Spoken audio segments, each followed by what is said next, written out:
Hey, Dr. Clark coming at you with another Check Your Understanding video. We're in section 8.2, which means we're looking at homogeneous linear systems of differential equations.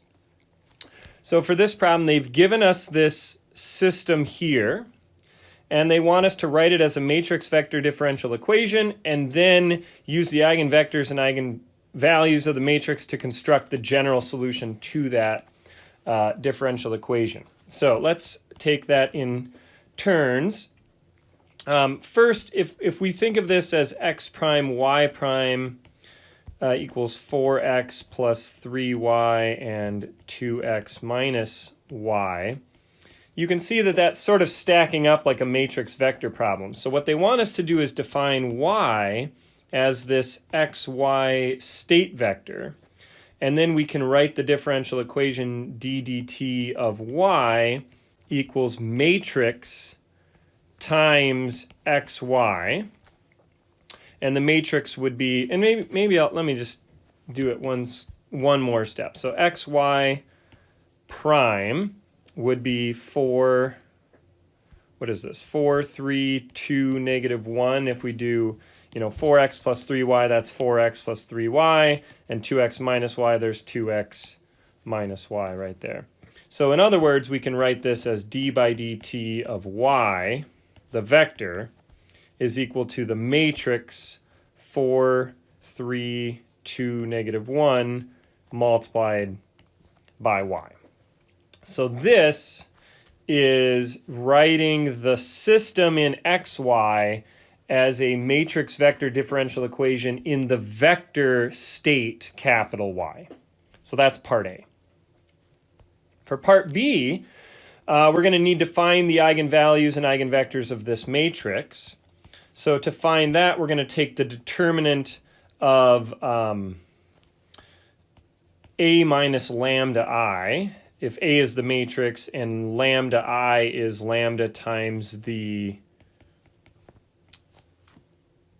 identity matrix, so we're taking the determinant of A minus lambda I here. Then this becomes an algebraic equation, 4 minus lambda, negative 1 minus lambda, minus 2 times 3, just standard determinant calculation. So that gives us lambda squared, what is that, plus lambda minus 4 lambda, I guess, so that's minus 3 lambda. And then 4 times negative 1 would be minus 4, minus 6. So in other words, lambda squared minus 3 lambda minus 10. And that's going to factor into lambda minus 5 lambda plus 2. And if we set that equal to 0, the eigenvalues are the roots of that, which would be lambda equals 5 and lambda equals negative 2. So those are what we call the eigenvalues of the matrix 4, 3, 2, negative 1. Now, once we have the eigenvalues, we know that the solution, the general solution, y of t, will be c1 e to the lambda 1 times eigenvector 1, and c2 e to the lambda 2, which is negative. Yeah, and sometimes we call this lambda 1 and lambda 2 because there's two different eigenvalues there, times eigenvector 2. So that's going to be the general solution, but we don't yet know what v1 and v2 are. But v1 and v2 are themselves eigenvectors, which means that the matrix times that vector has to equal lambda times the vector. So instead of rotating and stretching, that's the particular vector that's only stretched when acted on by the matrix. So let's take our matrix, what is this, 4, 3, 2, negative 1, and multiply it by some vector v, we'll just call it xy, and that should equal lambda 1, which was 5, times xy. And there should be a solution to this equation. So let's see if we've got something here. So the first row would say 4x plus 3y is equal to 5x. So in other words, 3y is equal to x. So it must be the case that 3y's are equal to 1x. So if x is 3 and y is 1, then I think we have met that condition. And you should notice that if we took the other row, 2x minus y equals 5y, that would be equivalent. That would just be saying that 2x's are equal to 6y's, which is the same equation, x equals 3y, right? So we just need a vector that satisfies that equation, so that's v1. And then if we do the other one, 4, 3, 2, negative 1 multiplied by xy is equal to negative 2 xy. And this is only going to work with 5 and negative 2 because it only works with the eigenvalues. We are going to get what? 3y's are equal to negative 6x's, or y is equal to negative 2x's. So the second eigenvector would be, I guess if x is 1, y would be negative 2. Because y is equal to negative 2 times x. Okay, so now I can just take my solution here, that general solution, and we will write it down.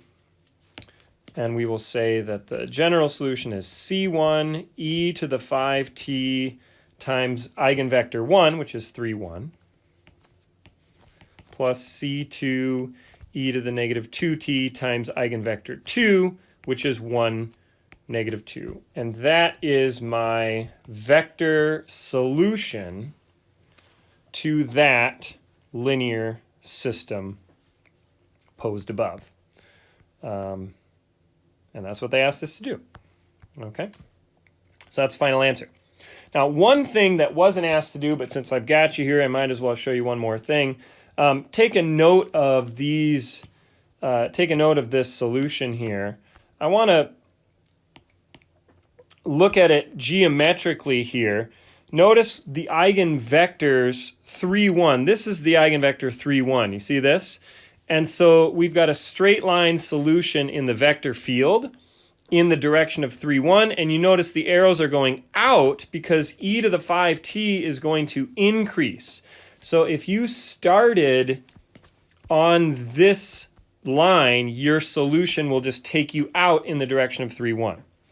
Now, if you started here in the direction of, say, 1, negative 2, so here's 1, or 1, negative 2, or negative 1, positive 2. If you start on this line, notice where you're going to go. These arrows are going in. Right? See the arrows are going in. So solutions that start on that line will go in towards 0. Now, if you start at another place, your solution will be a linear combination of the 3, 1 and the 1, negative 2 vector. So you're going to go sort of in that direction and out in that direction, and the net effect of that is to go on a curved path, but it trending towards that line. So there's a geometric way to look at this. If you construct the system as a vector field and plot the vector field, you can see it geometrically as well. All right, so hopefully that's helping you out to understand a little bit better, and we will see you next time.